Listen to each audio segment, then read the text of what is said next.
If we don't do this, there will be nothing left to save. Finally, after over a year and a half of delays, James Bond has finally found the time to die. God, it was a simpler time then, wasn't it? Remember when, before internet and before social media, you could just come together with your family and die. Bond.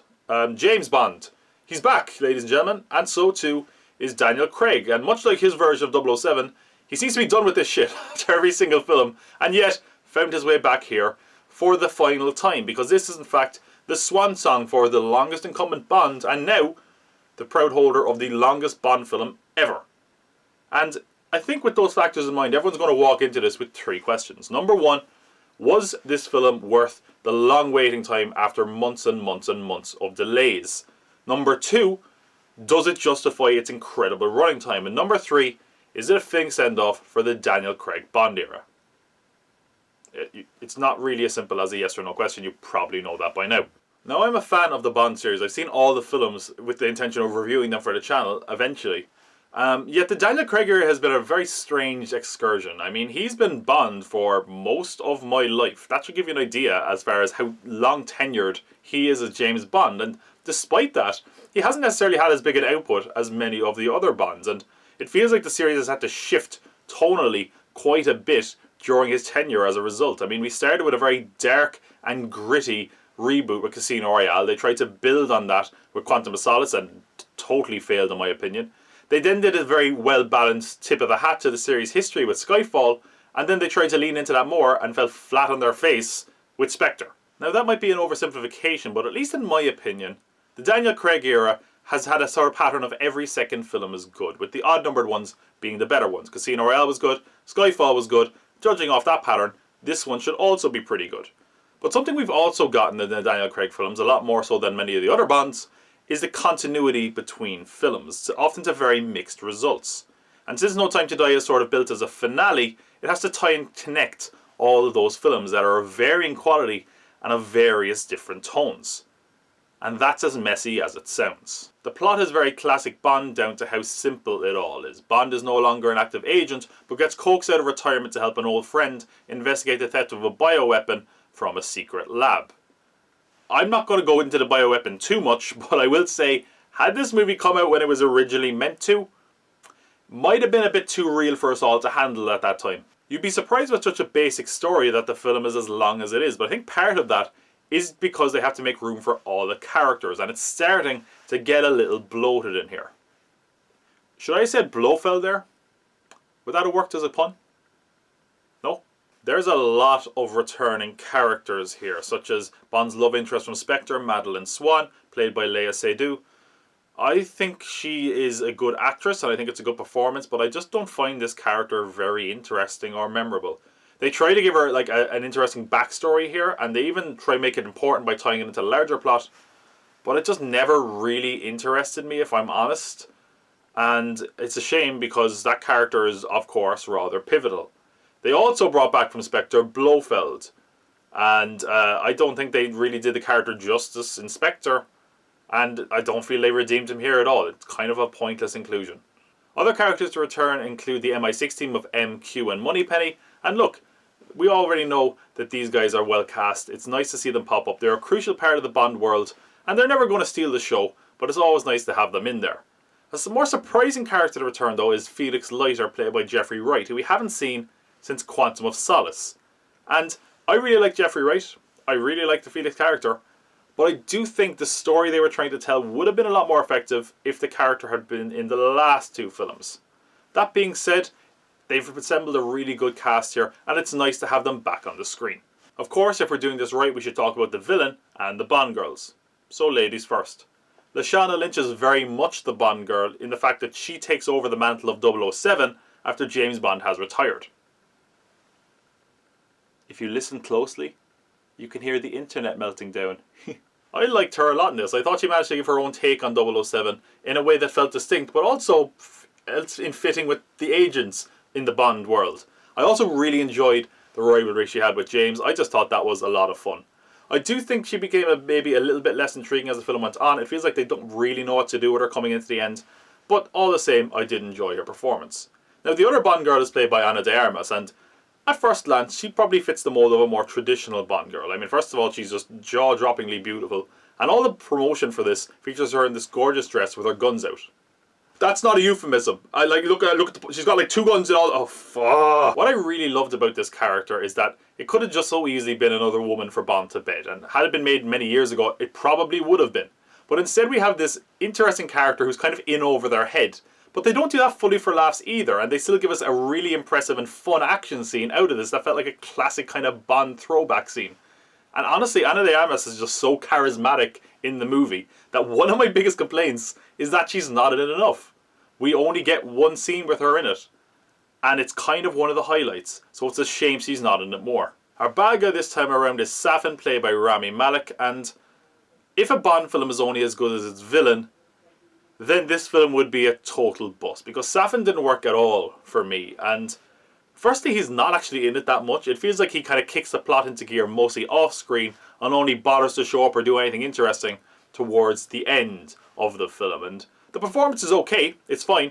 It very much feels like a classic Bond villain though, and I don't mean that all positively. I mean it in the way that the character is sort of underwritten and aesthetically interesting, but shallow as hell and honestly shockingly disposable as the villain of your movie. So I guess to try answer the question of is it a suitable send-off is a little bit complicated, because they did try to wrap it all up in a nice package, but there's still a lot of baggage that weighs the film down, and it feels like if they were free from that, they could have improved parts of the film that really needed it.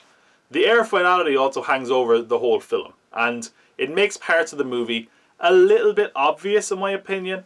And it also feels like they're just cramming in and doing certain things because they know it's the final one before, presumably, a reboot. And look, I suppose it's a fitting send-off to the Daniel Craig era because at least it tries to wrap it all up, but it might also serve as a reminder that going forward, Bond might be better off freeing itself from continuity. Now, to try answer the question of is it worth the wait, I feel like I have to address some of the positive aspects of the film, which, to be fair, there are quite a few. Number 1 has got to be the action. When the film goes for it, it just crushes it. They really made Bond out to be someone who can think on his feet as well, which the films don't always do, but it's something that, in my opinion, should always be the case. And it gave the action scenes a real sort of fluidity, and it felt really dynamic as a result. And there's also a lot of variety. I mean, gunfights, car chases and brawling is what we expect from Bond, but they also gave him scenes where there's just a nice bit of ingenuity, and it made those action scenes in the film to be a real standout highlight. Director Kerry Joji Fukunaga also brought a great sense of style to the film, and towards the ending we get a kind of a one-shot action scene that's very reminiscent of his work on True Detective that was just incredibly impressive and tense. Probably one of the more tense scenes in any of the Bond films. If there is one misstep for me, it is the conflict and the fight at the end with the villain. It just wasn't very memorable and kind of slows the film down. Now, I do think that's intentional coming into the ending, but it's still a bit of a disappointment. Which brings me to the final question of, is the film justified in being nearly 3 hours long? And it's not an easy one to answer. If I had to lean to yes or no, though, I guess I'd say no. It feels like you could cut like half hour of this film and not lose anything from a narrative perspective. It can be a little bit meandering.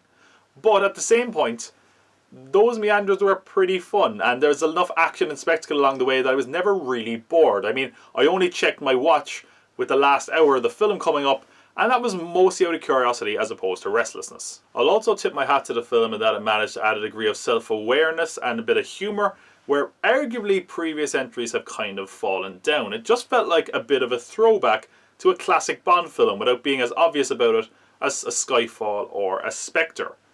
And I also think they managed to blend the sort of seriousness of the Craig era with the sort of mawkishness for the rest of the series. And I think in that regard, it is a very suitable send-off, because the Daniel Craig era has sort of gravitated inconsistently between the tones of seriousness and sort of referencing the past Bond series. And I think here, they managed to do it in a satisfying way while still staying true to his portrayal of the character.